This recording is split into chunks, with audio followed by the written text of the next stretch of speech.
today's session, we are seeing that the S&P 500 is inching closer to its all-time highs. And if we look at the weekly closer, this week it is going to close on the highest it has ever closed, and this is going to be a record high unless and until we see any substantial drop in today's session. That's what it looks like.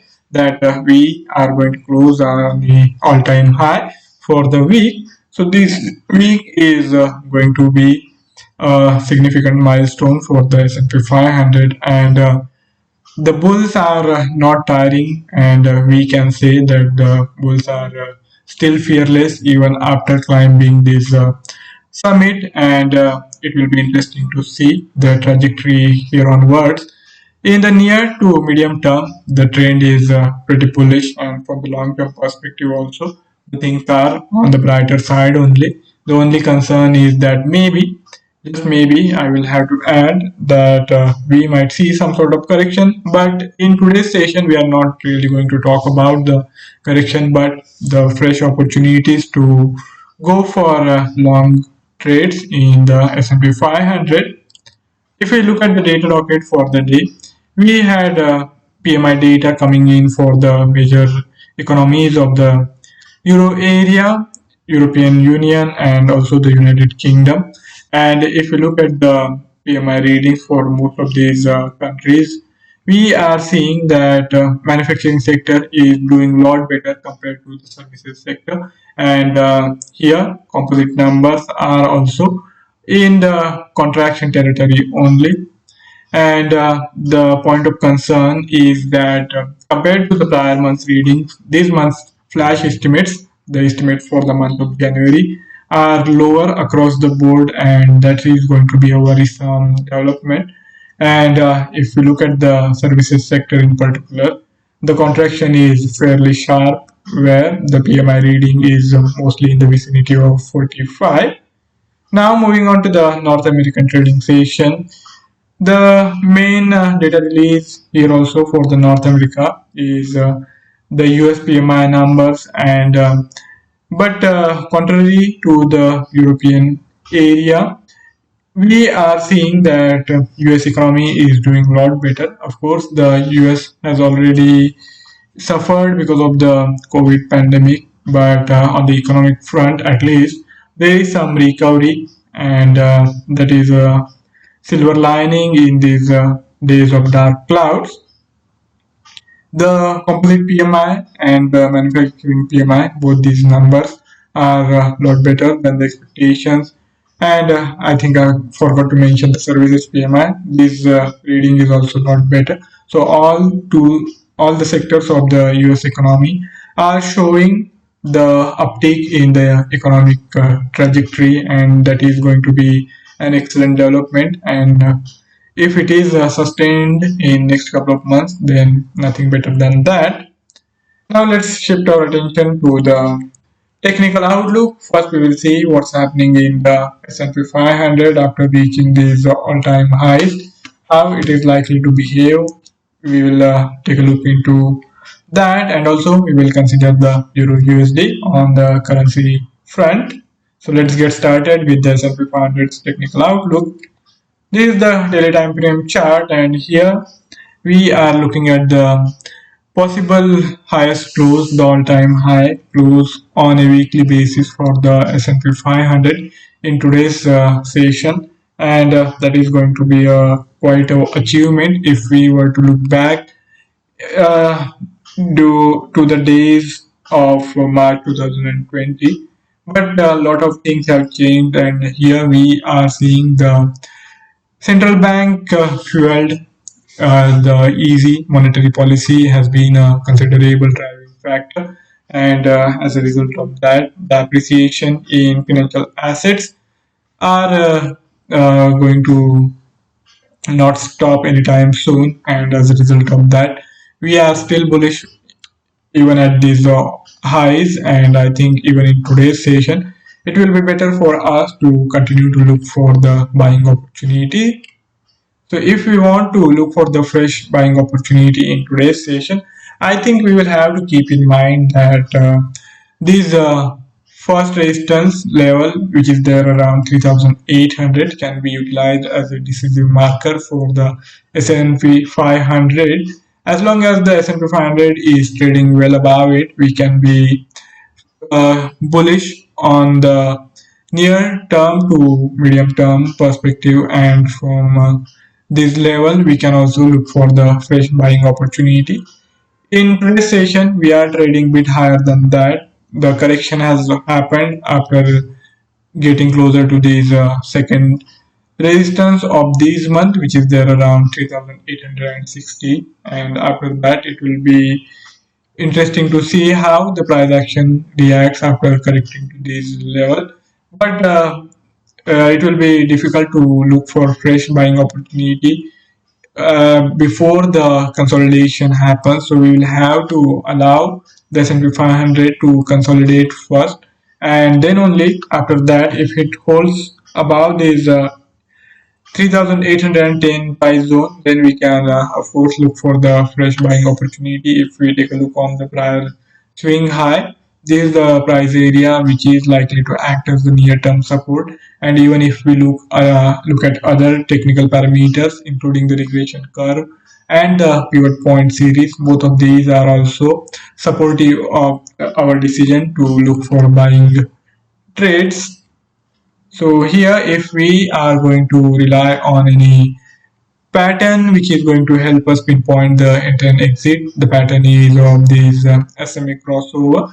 We have the SMA 50 trading above the SMA 200. That means the golden crossover is in place. The 100 SMA has also crossed above the 200 SMA. So in near term, we have strong support in play in this confluence zone of 100 and 200 SMA.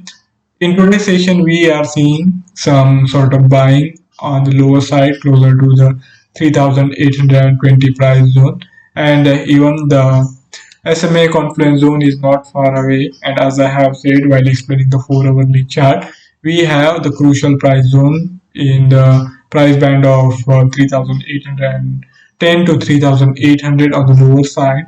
And unless that price zone is breached, we can be hopeful of continuation of the bullish trajectory in the near term, and as a result of that we can continue to look for buying opportunity anywhere closer to these 200 SMA. So in today's session, if the correction deepens, but as I have said earlier also, we will have to allow for the consolidation. So in today's session, it is going to be a difficult trade to get involved into, because the markets are going to close, and then we won't really be able to do anything over the weekend till we get back to the trading desk on the Monday. So maybe it will be better and wiser to sit out, and if we see that in US session, if the price zone holds, and by the time we get back to trading on Monday, if the technical trajectory is not in any way affected, if there is no significant break on the lower side, then Monday onwards we can target the entry anywhere closer to this 200 SMA, and on the higher side we can look for fresh break above this immediate swing high, which is there around 3860.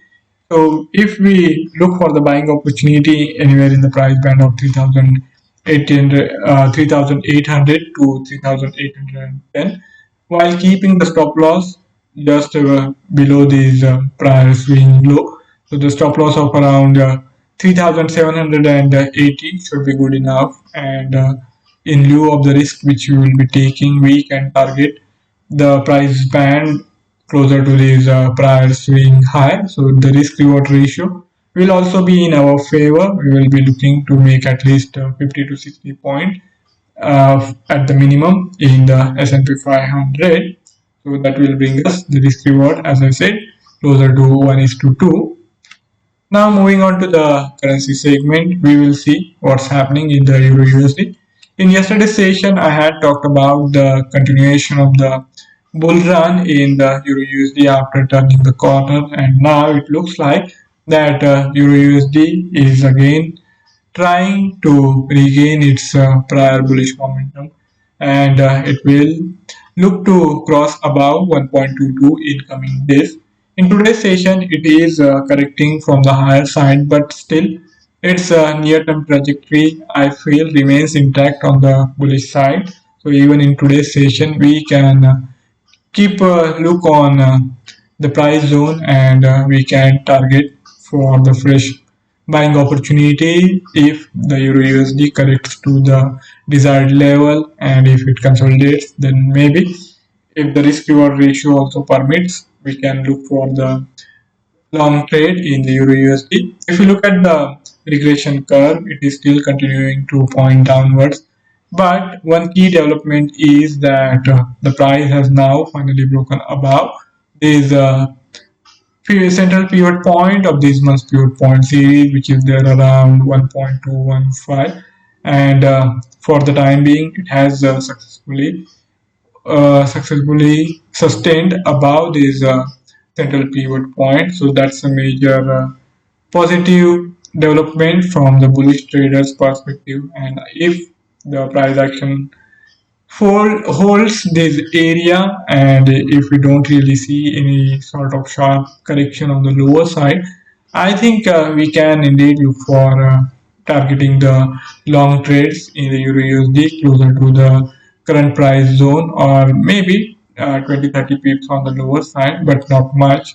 And then we can look for further reversal on the higher side, and eventually it should cross and hold above 1.22 and even beyond that. So in today's session, we should look for any correction if it deepens towards SMA 100, which is there around 1.1 1.212, and if the correction happens to that extent, then that will be a golden opportunity to get involved in the euro USD for any long trades, while keeping the stop loss just below this lower band of this bullish trajectory. And on the higher side, we can target the price zone beyond the immediate swing high.